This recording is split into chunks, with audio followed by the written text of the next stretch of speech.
जी हाँ दोस्तों, अगर अभी तक आपने अपनी एनुअल रिटर्न फाइल नहीं की है, GSTR 9 फाइल नहीं की है, तो आपके पास बहुत ही अच्छा मौका आया है। मौका क्या है कि अब जो उसकी लेट फीस है वो बहुत कम कर दी गई है और आगे से भी इसकी लेट फीस में कमी कर दी गई है।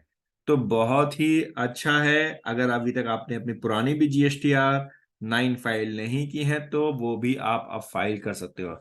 तो मैं आपको एक चीज सबसे पहले बता दूं कि पहले हम बात कर लेते हैं पुरानी GSTR 9 के बारे में। तो यदि किसी साल की आपकी पुरानी GSTR 9 अभी तक फाइल नहीं हुई है तो आप सिर्फ और सिर्फ 20,000 रुपए की लेट फीस दे करके, वो भी मैक्सिमम है 20,000 रुपए।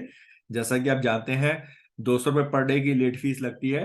तो 20,000 रुपए की आप मैक्सिमम लेट फीस दे करके अपनी पुरानी GSTR 9 को फाइल कर सकते हैं, चाहे वो फाइनेंशियल 17-18 से रिलेटेड हो, 18-19 से रिलेटेड हो, 19-20, 20-21 या 21-22, यानी कि 1 2 3 4 5, यानी 5 साल की में से कोई भी अगर आपकी GSTR 9 पेंडिंग है तो आप आराम से उसे फाइल कर दोगे और लेट फीस भी सिर्फ आपको देनी होगी कितनी, 20,000 रुपए। लेकिन उसकी एक शर्त है। शर्त क्या है? शर्त यह है कि आपको ये जो रिटर्न है जो फाइल करनी होगी वो करनी होगी 1 अप्रैल 2023 से 30/6/2023 के बीच में, यानी कि 1 अप्रैल से 30 जून के बीच में, 30 जून से पहले पहले आपको ये रिटर्न को फाइल करना होगा।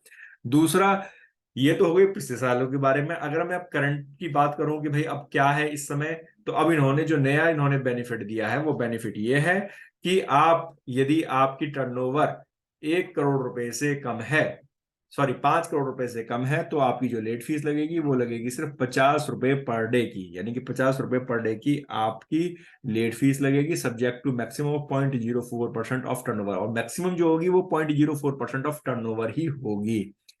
यानी कि यदि 2 करोड़ रुपए की टर्नओवर है तो उस केस में आपकी जो मैक्सिमम जो लेट फीस होगी वो सिर्फ और सिर्फ 8,000 रुपए होगी।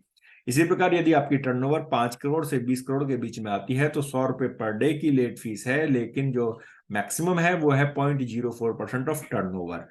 इसी प्रकार से यदि आपकी 20 करोड़ रुपए से ऊपर है तो 200 रुपए पर डे, जो पहले भी 200 रुपए पर डे थी, लेकिन इसकी मैक्सिमम लिमिट अब फिक्स कर दी है 0.5% ऑफ टर्नओवर, यानी कि मैक्सिमम 0.5% ऑफ टर्नओवर तक आपको लेट फीस देनी होगी।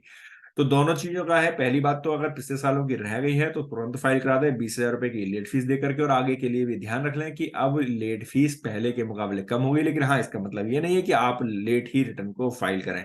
क्यों अननेसेसरी लेट फीस पे करें? दोस्तों, आपको यह जानकारी कैसी लगी हमें कमेंट बॉक्स में कमेंट जरूर कीजिएगा। चैनल को सब्सक्राइब कीजिए। धन्यवाद।